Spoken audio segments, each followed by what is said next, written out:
Hey guys, me like Big Boom here, showing you guys how to complete the Mark II Easter egg, get the accompanying achievement, and be given the mythical and legendary Shadowstalker Mark II, a semi-automatic DMR of a Shadowstalker with 20 rounds to its magazine and has the same damage as its alien sniper counterpart.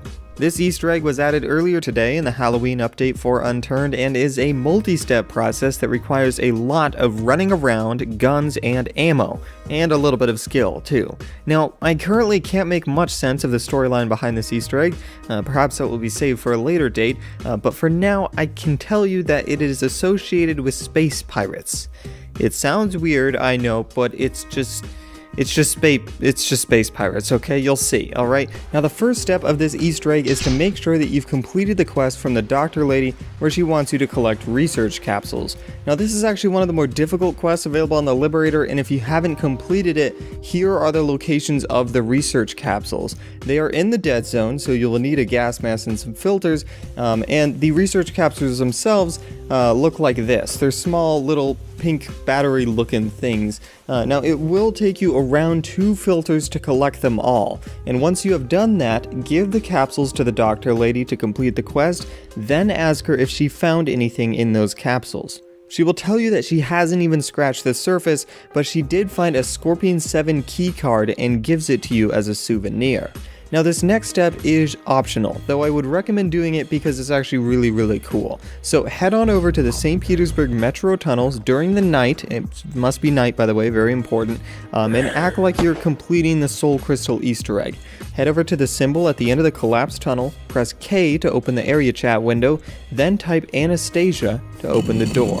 Now you can lure zombies into this area and kill them to collect their souls, or you can place down a horde beacon, whatever works for you. Now once you collect 20 zombie souls, you'll be teleported to this creepy abandoned Scorpion 7 facility. Now if you've done the Soul Crystal Easter egg, then this place will be familiar to you, but what might not be familiar to you is this door. Now since you have the key card, you can open it. Inside, you'll see a bloodied map of what appears to be Russia with a bunch of arrows scribbled on it and a skull. Now, the arrows may appear to be pointing at random locations and don't make any sense, but they're not. If you overlay the Russia map over this drawn one, you will realize how perfectly things line up. Now, look again. The skull has an arrow pointing from it to St. Petersburg, there's an X off the coast of Vladimir Farm, and there are 3 arrows pointing all to the radio tower locations in Russia.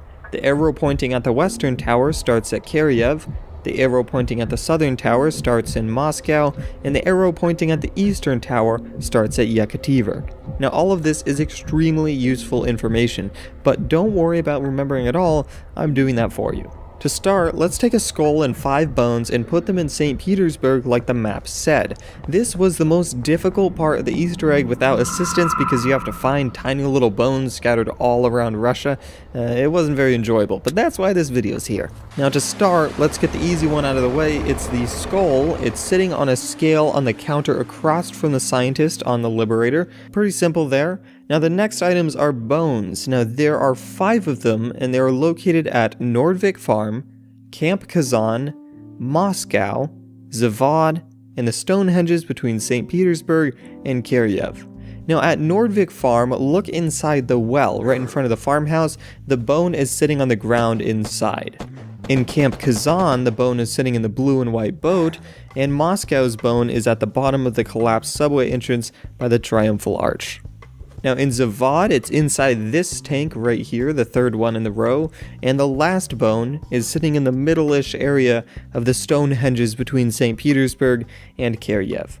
Now before you deliver these bones to St. Petersburg, there's one more item that you will need, a treasure chest. Now what's convenient about pirates is that they always mark the location of all their riches with a giant red X, and the bloodied map had an X off the coast of Vladimir Farm, so let's head there. Now the X isn't perfectly located. The actual treasure chest location is a bit closer to the shore right here. It's sitting right by the crashed pirate ship underwater, relatively easy to see. Pick it up and make your way over to St. Petersburg.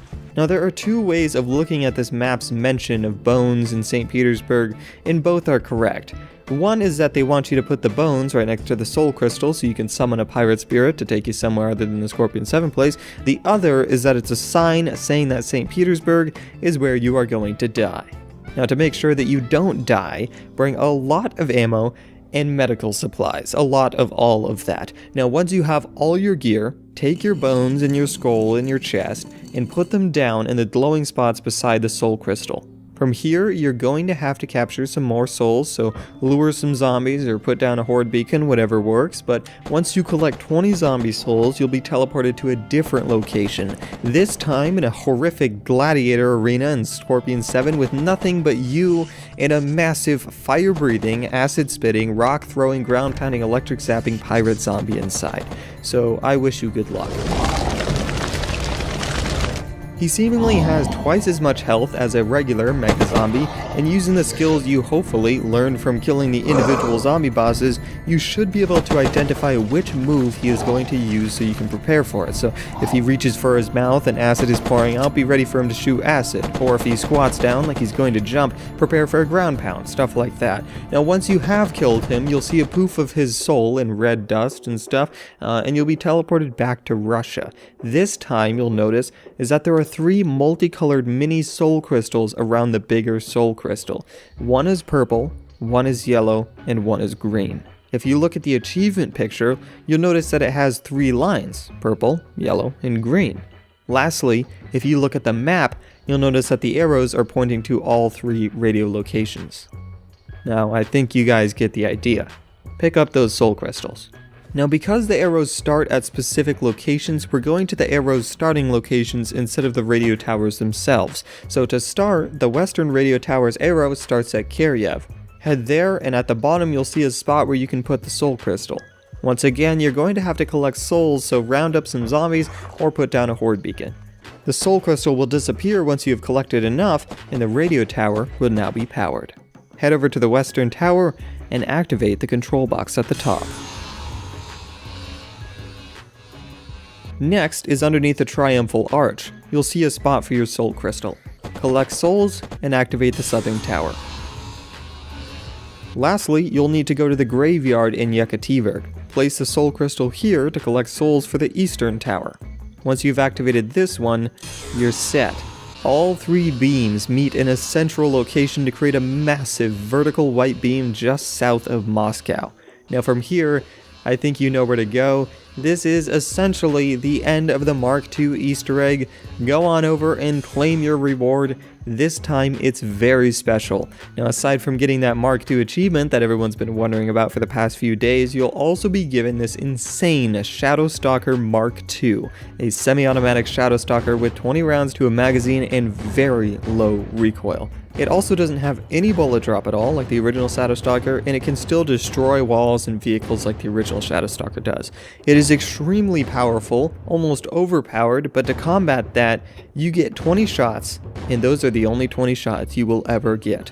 Once they are gone for good, so make sure you use those 20 shots wisely. Now, for the most part, in my opinion, this gun fits better in a trophy case than it does in your hand, so you can show your friends and players on the server that you completed the Mark II Easter egg. Now, one super cool thing that you can take away from this gun is its awesome scope. I mean, just look at it. It's like a mini flip-up flat screen TV on your gun that has a ton of zoom. You can actually take this scope off and put it on any gun that you'd like, as long as it supports a sight attachment, of course. Now, here it is on an Echo. I mean, that's pretty cool, is it not? Now, that does pretty much wrap up everything regarding this Easter egg.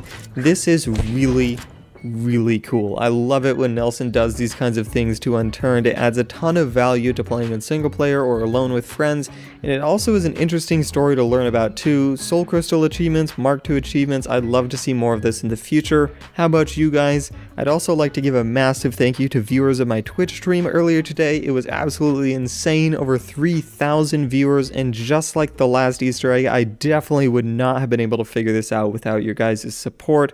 If you guys have any questions regarding this Easter egg, if anything is confusing, things along those lines, be sure to comment down below and I'll do my best to help you.